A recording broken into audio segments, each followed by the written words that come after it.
Welcome to Our Best Self, a discussion sharing forum to help you see habits and practices that will lead to your happiness and success personally and professionally. Mental strength, happiness, health, business success, and the gamut at large.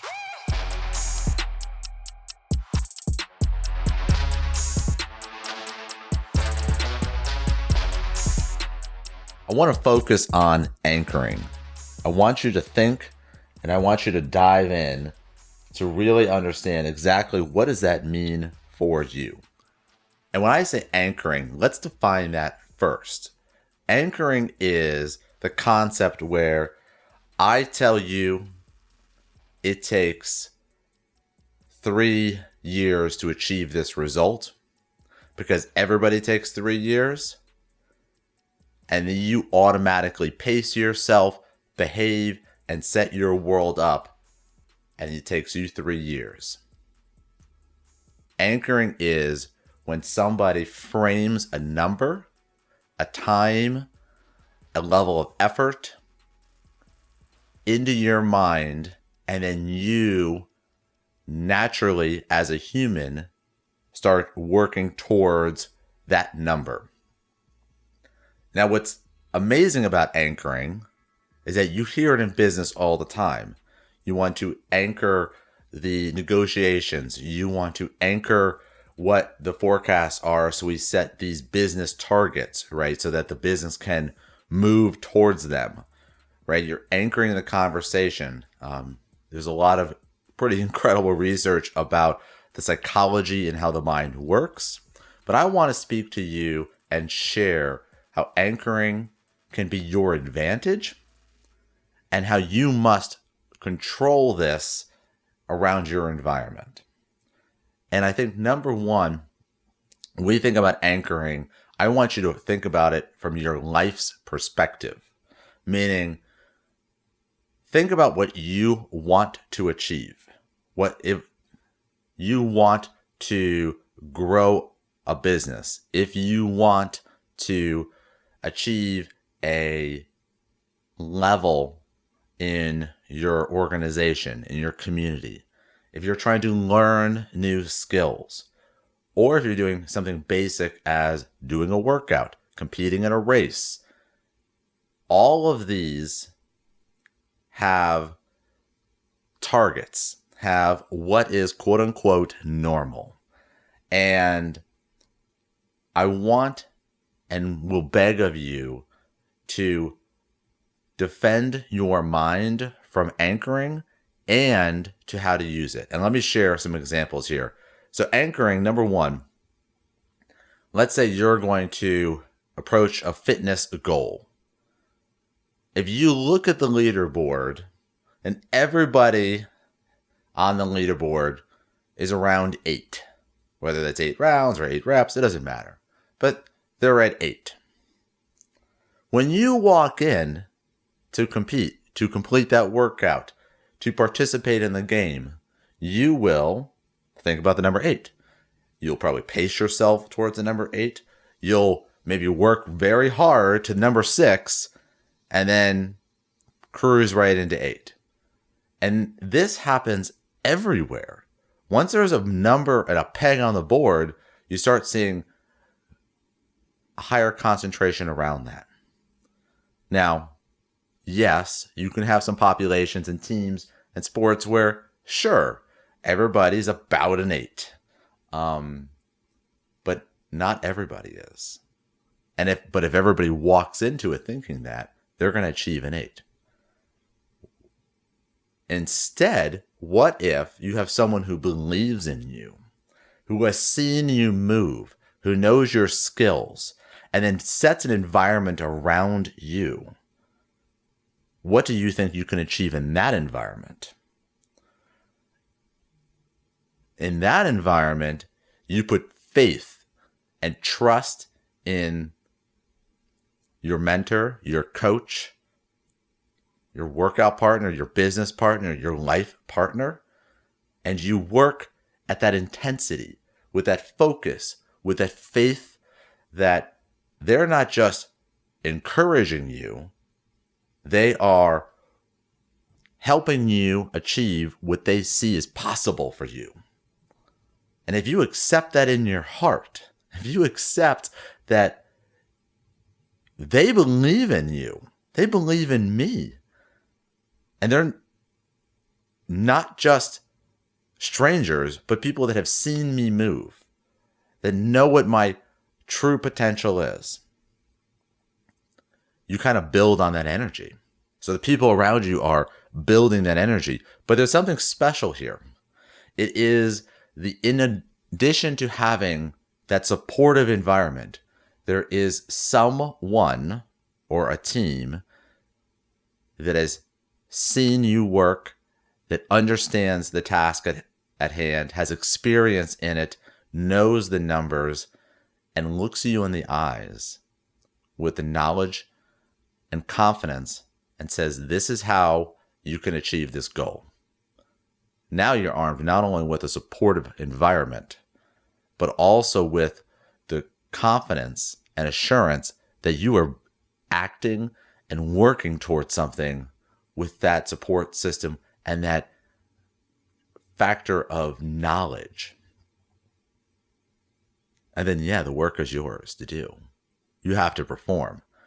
You have to execute. That work never goes away. But today I had the privilege of seeing just this example, the power of anchoring. I saw it happen where people walked in, thought of the number 8, hit the number 8. Either 8 plus 1, 8 plus 2, right around the number 8. And then we had someone who I worked with, and I gave them a target of 11 plus. Now, when this individual began the session, he honestly was concerned. He was concerned in that the day before he had done training that would not complement today's task. He, that same day, had to do additional training. So he was not fresh. And here I was communicating that I didn't care that people were getting 8. He was going to get 11 or better. And with that statement, and with that communication to him, he slowly, as we got closer to the workout, started to adopt and accept that this was a possibility, that he could achieve it. And then when the workout started, I gave him a target. Here is what you need to do every round, and your pace. And that pace would have put him beyond 11, but he wouldn't have an issue with it. I knew it. I've seen him move, and I had somebody else count for him. And so what happened is I took an environment, a very capable human being, a great man, and I said, look, I know you can do this. Have faith that you can do this. Just do the work. Somebody else will count for you, and we'll get you through it. 3, 2, 1, go. He hit it. Now, what's interesting here, and I want to share this, is that why did I have somebody else count? I had somebody else count because I did not want the anchoring effect for him to see his numbers getting closer to 8 to affect and modify his approach. And by removing that element, I freed him from kind of that cognitive burden and allowed him to perform. Second, the room grew, meaning that the energy and the support system was strong. Like, we had a lot of good vibes. People were really encouraging. They were focused on him, helped him through till the very end. And this environment, the supportive environment, gave him the faith in himself to keep performing, but also it allowed him to quiet the voices, quiet the negativity, quiet the doubt. In the end, he got 12 plus rounds. He beat any score he's ever done in the same workout. And he should be 100% proud. It was all him. he put in the work. But when I think about this and I think about our lives and we take it away from a training workout and we think about business, who is giving you the advice and the guidance to succeed?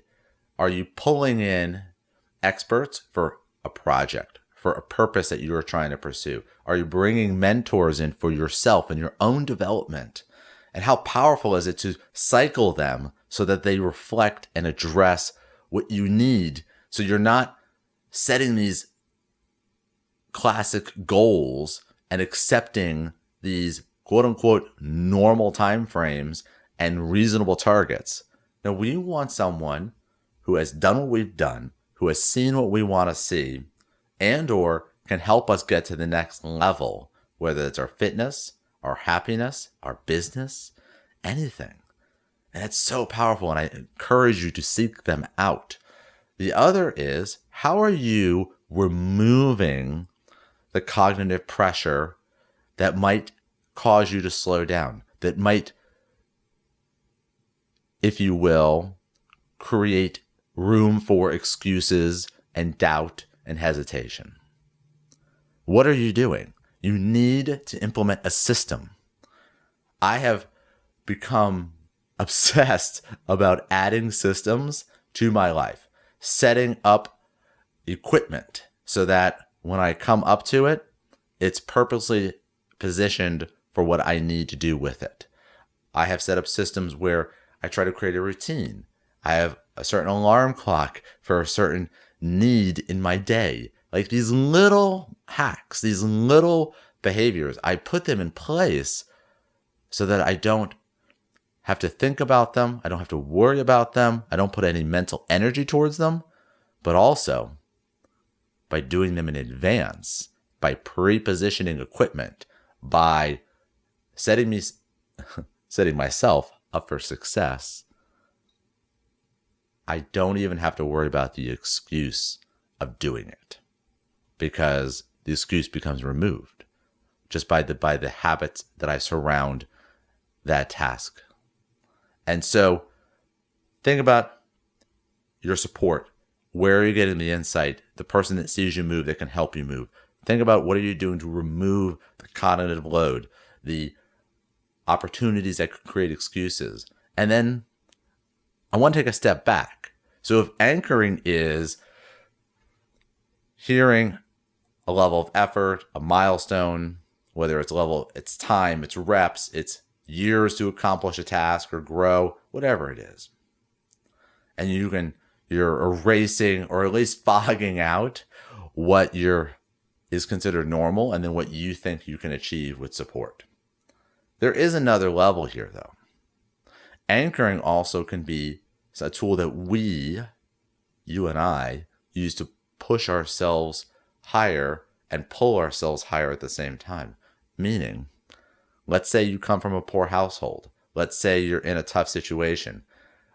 Whatever your economic, demographic, psychological situations, what you have pulled through, pushed through, if you need that fire, that inspiration to know that you can achieve a higher level, sometimes anchoring can be your power, can be your first level of tool to bring you up. And I mean this by, let's say you came from a poor household. If somebody else you admire has come from a poor household, you can use their anchor points and their achievements to guide your path, right? You can literally pull those with similar situations, goals, ambitions, life situations, and then use those anchor points above you and their path and process to support yourself to achieve that. And then please set anchor points above and beyond that are personal to you and not to somebody you read about online or you saw on TV. Remember, our anchors and our motivation and our support has to be built on practicality and reality. So if you're looking for inspiration, look next to you, pull from a support team, Look at those that have actually done this in real life. Do not pull from fiction, movies. Pull from those where you can draw real life examples and you can perhaps reach out to them, find mentors in them. I find that tremendously advantageous is if you can identify the people that did it. And maybe the movie you love is a reflection on this person's life. Reach out to the person, reach out to the author. If anything, you can start to find out who they built with their life and their achievements, and you can grow with them. So, anchoring, block it out of your mind, use it as a tool to achieve higher levels of performance in both life, business, and fitness. I'm telling you right now, it will absolutely help you become your best self because it's defined by you. It's not defined by anybody else, and that makes it authentic and real. And I can't wait to see what we do when we're not trying to match ourselves to somebody else's definition of achievement and what progress really is. We can do so much more. We can do so much more faster, better, and we can build on the knowledge and experience from those before us. So let's go do that.